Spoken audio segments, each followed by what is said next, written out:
Bonsoir TikTok, j'espère que vous allez bien. Je suis à la page 139 et ce soir, je vais vous expliquer la rencontre ce matin avec un client et que j'appelle mon blackout.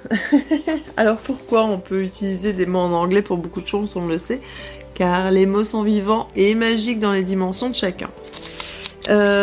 L'intéressant en fait, c'est l'intérêt qu'on a eu ce matin avec mon client, c'est de comprendre les éléments qui peuvent arriver dans une vie quand tu as de l'anxiété ou un stress, d'accord? Et là il m'explique un petit peu son suivi avec sa psychologue, que lui il a toujours la même chose, il a toujours l'impression soit qu'il n'a pas coupé le feu, donc il va revenir plusieurs fois à la maison pour vérifier la cuisinière, ou alors il n'a simplement pas fermé la porte. Et il peut se lever 3 fois la nuit pour aller vérifier que la porte soit fermée.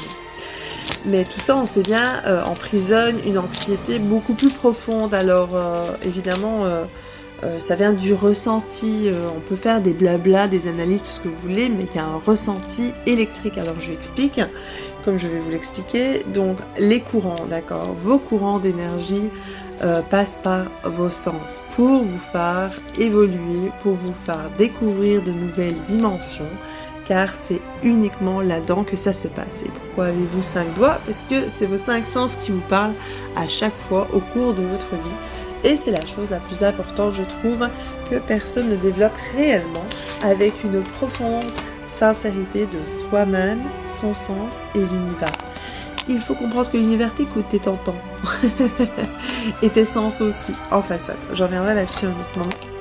Et comment dire, alors moi je lui ai dit, écoute, personnellement, ces personnages-là ou ce système d'histoire-là où tu t'arrêtes, tu te lèves plusieurs fois la nuit pour aller faire la même chose, vérification, comme quoi la porte est bien fermée et tout ça, et puis tu retournes, et puis il y a cette émotion en fait qui est à l'intérieur.